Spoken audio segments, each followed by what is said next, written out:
Good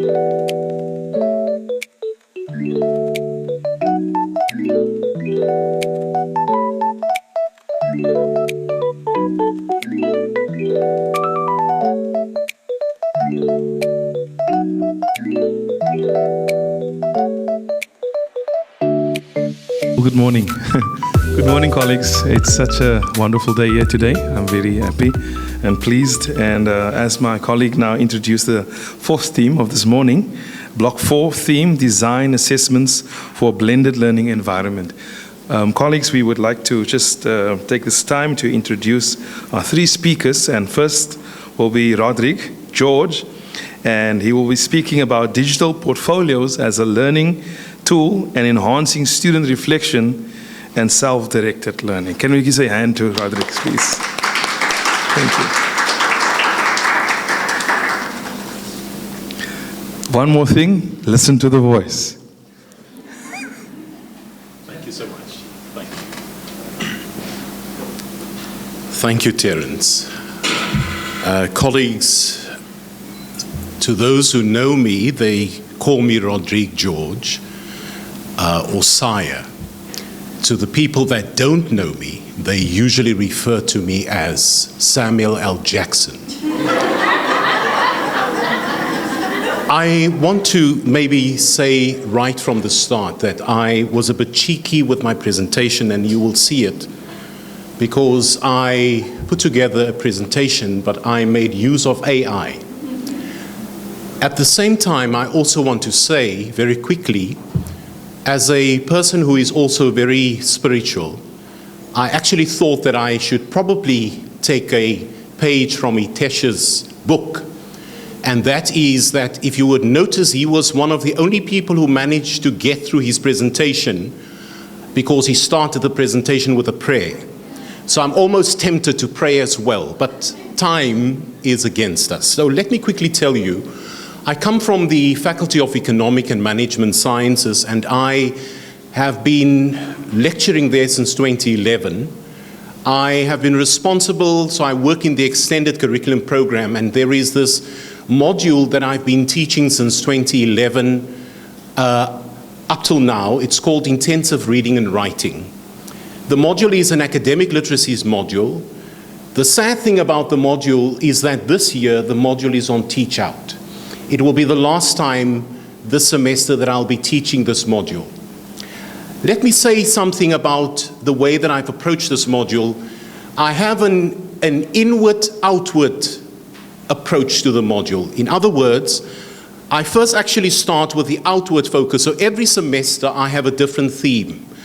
It could be artificial intelligence, it could be entrepreneurship, but what I essentially do is we look at the world out there, and then we have an inward focus to see how aligned we are with what we do at the university, okay?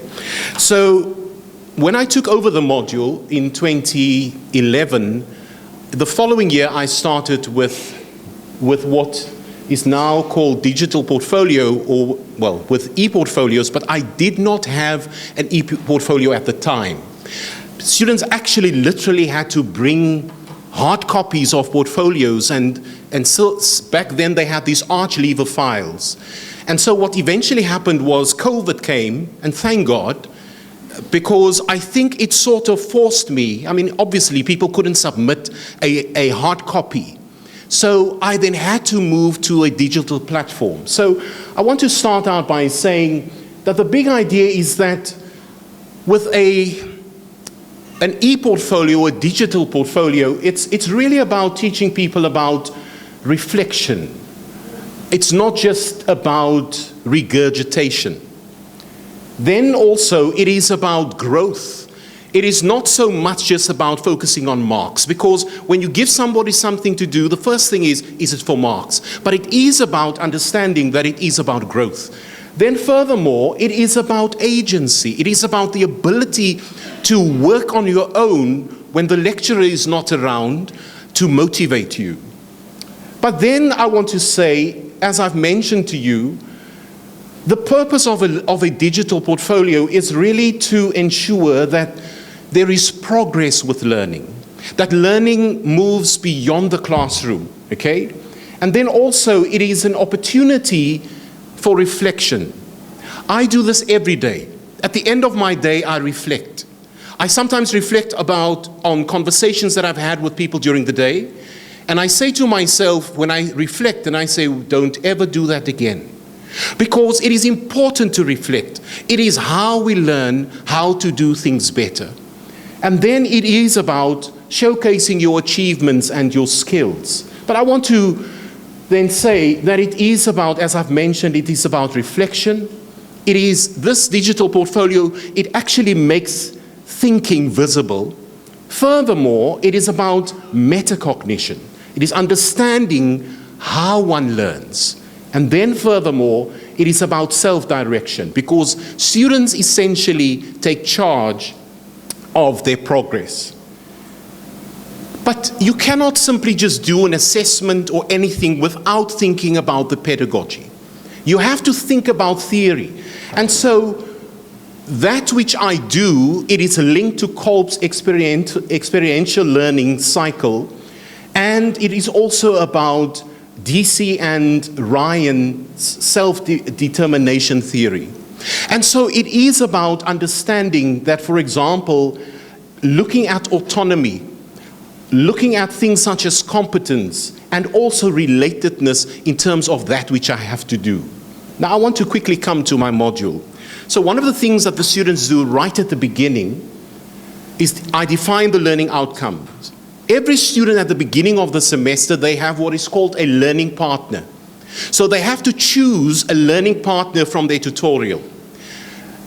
The learning partnership can be anything between 2 students or 3 students, but not more than 3.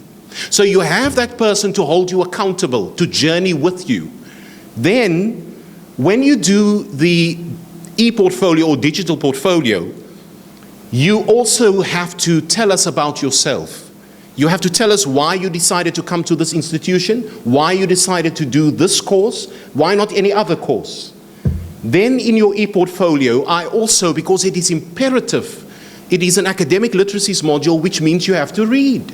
You cannot simply want to pass a module and you don't read. So you must know what is happening in the world out there. So I designed a template where they have to, and I give them 3 publications, 3 newspapers that they can access online, and I give them a template about writing a summary of the article, telling us whether you agree with the author's view in the article. You must also extract words from the article that you don't understand so that you work it into your vocabulary and improve your writing. And so they need to do this with this reading reports, and then furthermore, they need to write a lecture summary, not regurgitation, rewriting my lecture slides. It is about also understanding that they need to be able to capture what was the essence of the lecture, what stood out in the lecture, what was there any example that the lecturer used, so that by the time they prepare for the assessment, the final assessment, they would have that information because they've written it. And then they need to write 1 reflection per week about something in their in the tutorial or in the way in which they want to take, that they've extracted from the experience in the module. And so they then choose, or rather I then direct them to the Google Sites platform, where they need to essentially design the digital portfolio, and then really it is about scaffolding this reflection. Furthermore, because they get the feedback from their learning partner, but they also get it from their tutor, this process then ultimately is something that they can continue to use. And I want to then conclude by saying, if I may, this doesn't mean that this is without challenges. But what I have seen is how students take ownership of their learning, how they are able to use this information, and how they can even apply it in other modules as well. And with that, I sincerely thank you.